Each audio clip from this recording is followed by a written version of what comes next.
Face à l'urgence écologique en Afrique de l'Ouest, Dakar a accueilli ce 29 octobre un atelier stratégique consacré au renforcement de la législation et aux actions de conservation des forêts. L'événement vise à renforcer la législation et à promouvoir une gestion durable des forêts face à la déforestation croissante.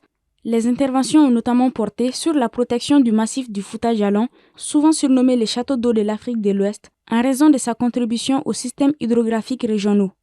Au Mali, par exemple, selon l'ONG Mali Folk Center Nieta, avec 2 tiers de son territoire qui est désertique, sa démographie galopante avec près de 20 millions de personnes, dont 70% des personnes vivent des activités agro-pastorales et de la pêche.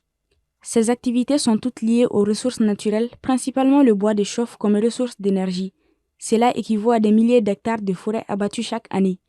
De l'autre côté, l'agriculture qui est pratiquée au Mali est extensive, c'est-à-dire qu'au Mali, on fait la coupe des arbres et le défrichement pour avoir des terres cultivables, toute chose qui a des répercussions sur les ressources forestières, car jusqu'à présent le Mali n'a pas pu adopter des techniques qui peuvent lui permettre d'exploiter une même parcelle pendant 20 ans.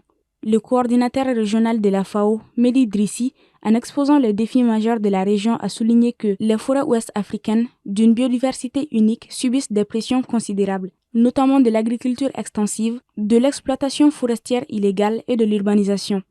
Le directeur des forêts, de la chasse et de conservation des sols, représentant du ministre sénégalais de l'Environnement et de la Transition écologique, le colonel-major Babacar John, a insisté sur l'importance d'une coordination régionale pour freiner la déforestation. Selon lui, les pays ouest-africains doivent adopter des approches complémentaires pour harmoniser leur cadre juridique, faire face aux défis transfrontaliers et garantir la sécurité des écosystèmes partagés. La perte de ces forêts est principalement due à l'agriculture, l'exploitation forestière et les feux de brousse.